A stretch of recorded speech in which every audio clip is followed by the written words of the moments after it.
Assalamu alaikum. Let's please give everyone who came before me another warm round of applause.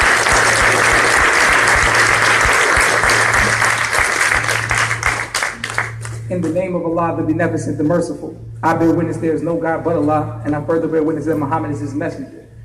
I further bear witness that the most honorable Minister Louis Farrakhan is our divine warner and the extension of the two that I mentioned before him in our midst. I would like to greet the chosen people of God in the greeting words of peace. Assalamu alaikum. I want to, let's give everyone another warm round of applause. I want to thank Student Minister Abdul Sharif Muhammad for allowing me to say a few words, but for allowing all of these young people to say a few words today. That's just phenomenal, and that's a sign of his great humility and his great leadership under the leadership of, under the guidance of the Most Honorable Mr. Louis Farrakhan. Let's give him another warm round of applause for that. I'm very humbled and honored to be before the chosen people of God today, and I just want to get straight into it. I'm proud to announce to you all who have watched me here in the city of Atlanta for some time now, doing plays, drilling, and speaking at the mosque, that I've been away for a minute as I was away at college working on a project, and that project is finally here, so I want to announce it to you all that I finished my first book called No Father, No Excuse, and I want to let you all know that. Thank you so very much. Thank you very much. I just want to make sure you all know that I have not just been up here talking, I've been up here preparing something as I go into the community to have a dialogue with these young black men and women.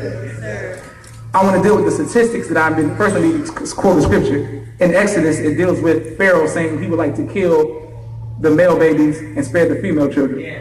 And I want to let you all know that we are living in that time as we speak. I was in the Bluff the other day with some of my brothers, and I saw some alarming statistics playing over my mind as I was looking at the condition of our people. I saw that the statistic is 72% of black households are ran by single mothers. As I was out there, I saw no fathers there in the community at all. And I said, damn, that's a shame. And then as I was doing some research for my book, I saw that 85% of black children who are on ADHD or HD grow up in a single mother household. Meaning that there's nothing wrong with these children, they just need a father in their household to help give them some guidance before you dope them up and call it an ADHD or call it a sickness. I also was noticing that 85% of the prison population that is young black men and brown men, Latino men, are raised by single household. So I want you to understand that this is the epidemic that is at, if you just look at the statistics, if we can fix the father situation, everything else will fall into place. That's why I wrote a book dealing with the black father. In one of my chapters, I let one of the brothers read the other day, because it's easy for you to let someone read your work who likes you, because they might be like, oh, Josh, this is amazing, this is some phenomenal stuff, right? So I said, nah, we're going to go out with my brother. But I said, no, I want to show them. I want to go to somebody in the hood is area, let's go to the Bluff, and I have my laptop, I want you to read this, bro, and tell me what you think. So as I read this, this is like some top gangster dude or something, I don't know, you know what I'm saying? He's like, man, yeah, that's chapter 1, that's all right. But as he got to chapter 2, he started like hitting me on my arm. And I was like, okay. And by the time he had finished reading it so quick, I was like, so what you think, bro? He was like, man, I like it. I was like, are you saying that just about me? He's like, no, I really liked it. I said, what stuck out in your mind about the book?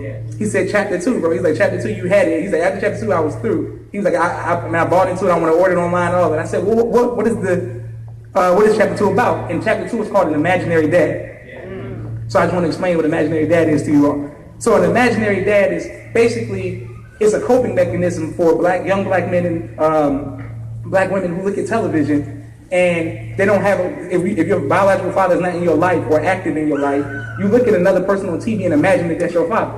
So I told this man, I said, listen, my father was away working in Libya, in Saudi Arabia, Mecca. My father traveled all around the world when I was young. So growing up, I had to look at Uncle Phil on the Breakfast of Bel-Air as my imaginary dad. So I lived in the suburbs like the parents. I'm like, he's kind of like me.